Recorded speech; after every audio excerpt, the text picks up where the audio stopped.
This video is for you if you want to make yourself to start to love reading, even if it bores you like all the time.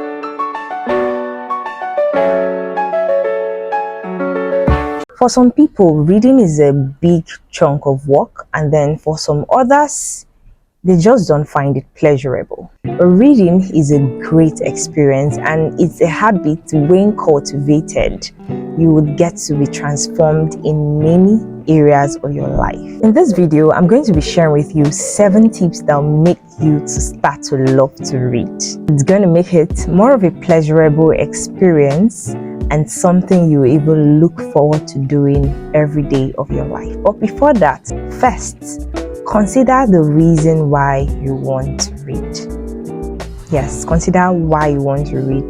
The major reason why you need to have a strong reason is because a strong reason would always push you towards achieving a goal. So you must have a strong why. Why do you want to start to love to read? And then secondly, reading is deeply personal. It is not a competition. So, I know a couple of persons who just want to finish 100 books just because their friends are doing it. Or read boring books that are going to have little or no value to them, but they choose to read these books just to be among the people reading. That is so not necessary. Don't be shy to admit that you don't love a book your friends love. And it's not also a bad thing if you love a particular book and then your friends or people around you don't love the book. So it is deeply personal. Choose your genre. Choose the kind of books you want to start reading. So now, let's get right into the 7 tips that can make you to start to love to read. The first tip is that you need to make connections between reading and other interests. What are you interested in? What are you passionate about? If you're passionate about leadership, personal growth and development, or some social issues, you can look out for books revolving around that area. In that sense, it's more about you involving your life with the knowledge that you're getting, and it even makes it a lot more intriguing and a lot more interesting. Now, for the second tip, I would suggest you start with the genre you would most likely enjoy. Yes, you don't have to suffer because you need to read a book, so it shouldn't be boring. Reading should be enjoyed. So think about what genre: fiction, non-fiction. As for me, I so much enjoy personal development books, books that will just help me become a better version of myself. So each time I see a title revolving around this area, I'm really, really excited, and it just puts me up on my toes, and I'm like, oh wow, I'd really love to learn about this. Maybe public speaking or books on leadership.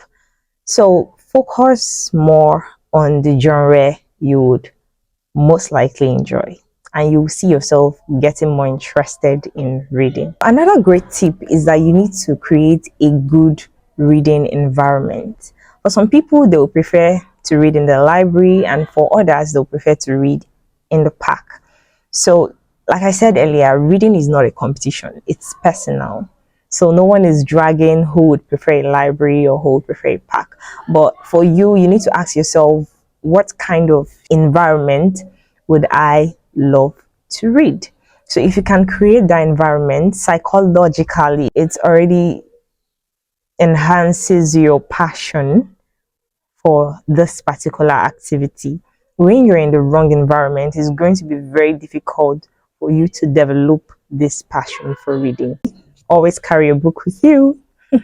Now, for some of us, it might be icky to carry hardcover books around. We might not really want people to see us as bookworms. While there's really nothing wrong with that, I would also suggest ebooks.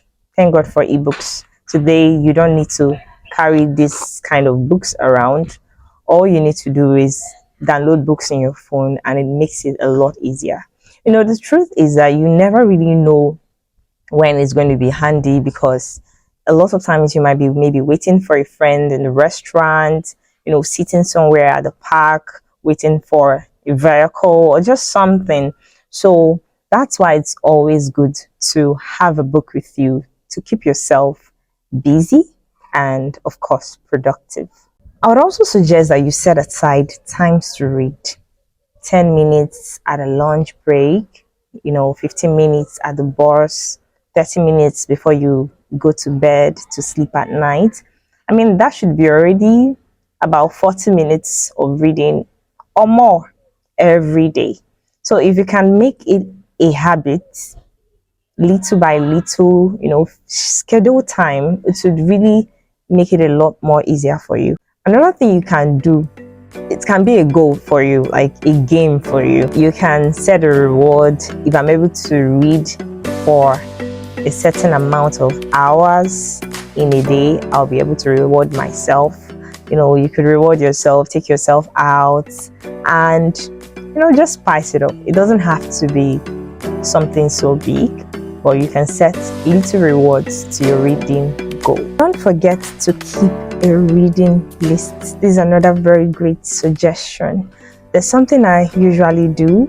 Anytime I see a book, maybe on social media, that I would really love to read, I take a screenshot of it so that I can always come back to it whenever I'm ready to read that book.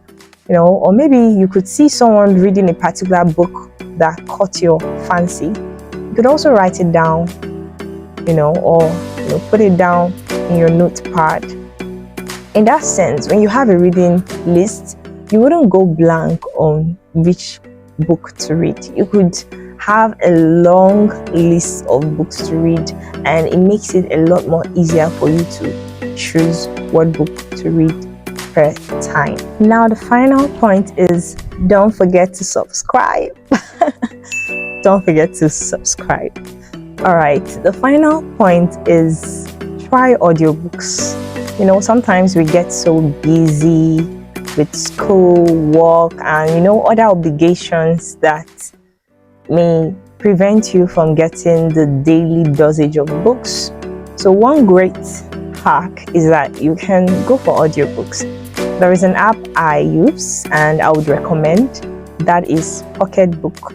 I remember when there was a particular time of my life, I still am very busy, but I had to cultivate that habit of when I'm doing something else, I'm playing a book aloud. Maybe I could be washing, and instead of just spending time washing alone, I'm also playing a book. And in that sense, you're creating time for what you love to do. So there's a popular adage that says, if you want to hide something from an African man, put it in a book. Thank you so much for watching to the very end of this video. Are there other tips that you practice and you would love to share? Please do that in the comment section. Or is there any contribution or anything you would like to say? Please do that in the comment section. I will definitely respond to everyone.